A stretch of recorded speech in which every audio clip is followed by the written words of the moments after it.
Thank you. ನಾವು issue target ಮಾಡಲ್ಲ. ನಾನು ನಿಮಗೆ ರಿಕ್ವೆಸ್ಟ್ ಮಾಡ್ಕೊಳ್ತಾ ಇರೋದು ನೋಡ್ರಿ, ಭಾರತೀಯ ಜನತಾ ಪಾರ್ಟಿ ಸರ್ವಾಂತರ್ಯಾಮಿ ಇದೆ. ಗಾಳಿಯಲ್ಲಿದೆ, ಭೂಮಿಯಲ್ಲಿದೆ, ಮನೆಯಲ್ಲಿದೆ, ಬೆಂಗಳೂರಿನಲ್ಲಿದೆ, ಕುಮಾರ್ ಬಂಗಾರಪ್ಪ ಮನೆಯಲ್ಲಿದೆ, ನನ್ನ ಮನೆಯಲ್ಲಿದೆ, ವಿಜೇಂದ್ರ ಮನೆಯಲ್ಲಿದೆ. ಇದರಲ್ಲಿ ಒಳಗಿನ ರಾಜಕೀಯ ಒಂದು ಇದು ಬಹಳ ಮುಖ್ಯವಾದಂತ, ಬಹಳ ಮಾಧ್ಯಮದವರಿಗೂ ನಾನು ವಿನಂತಿ ಮಾಡ್ಕೊಳ್ಳೋದು, ಇದು it is a very serious issue, very serious issue. ನಾಳೆ ನಿಮ್ಮ ಮನೆಗೂ ಬರ್ಬೋದು, ಇದು ನಿಮ್ಮ ಜಾಗಕ್ಕೂ ಬರ್ಬೋದು. ಆ ನಿಮಿತ್ತವಾಗಿ ನಾವು ಜಾಗೃತಿ ಶುರು ಮಾಡಿದ್ವಿ, ಪಕ್ಷನೇ ಶುರು ಮಾಡಿದೆ. ಸ್ವಾಭಾವಿಕವಾಗಿ ಯತ್ನಾಳ್ ಅವರು ಇದರ ನೇತೃತ್ವವನ್ನು ತಗೊಂಡಿದ್ದಾರೆ. ಹಾಗಾಗಿ ಒಂದು ವಿಷಯ ಸರ್, ಹಾಗಾಗಿ ದಯವಿಟ್ಟು ಈ ಇಶ್ಯೂನ ಹೈಲೈಟ್ ಮಾಡಿ, ನನ್ನ ವಿನಂತಿ ಅಷ್ಟೇ.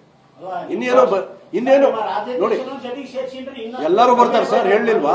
ಎಲ್ಲರೂ ಇದಾರೆ ಅಂತ ಹೇಳಿಲ್ವಾ? 4ನೇ ತಾರೀಕು ಹೋರಾಟದಲ್ಲಿ ಎಲ್ಲರೂ ಇದ್ವಿ ತಾನೆ, ಎಲ್ಲರೂ ಇದೀವಿ, ಬರ್ತಾರೆ, ಎಲ್ಲರೂ ಬರ್ತಾರ್ರಿ ಸರ್. ನೀವು ಆಹ್ವಾನ ಮಾಡಿದ್ದಾರೆ ಬರೀರಿ,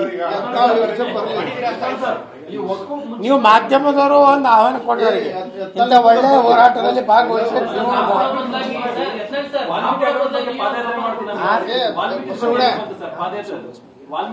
ಸರ್, ಅದು ನಮ್ಗೆ ಗೊತ್ತೈತಿ, ಪರ್ಮಿಷನ್ ಕೊಡ್ಲಿಲ್ಲ. ರಮೇಶ್ ಜಾರಕಿಹೊಳಿ ಅವರು ನಾವು ಸಾಕಷ್ಟು ಸರ್, ರಮೇಶ್ ಜಾರಕಿಹೊಳಿ ಅವರು ನಾವು ಸಾಕಷ್ಟು ಪ್ರಯತ್ನ ಮಾಡ್ತೀವಿ. ದಿಲ್ಲಿ ಮಠ ಹೋಗಿ ವಿನಂತಿ ಮಾಡ್ಕೊಂಡಿವಿ, ಬರಲಿಲ್ಲ.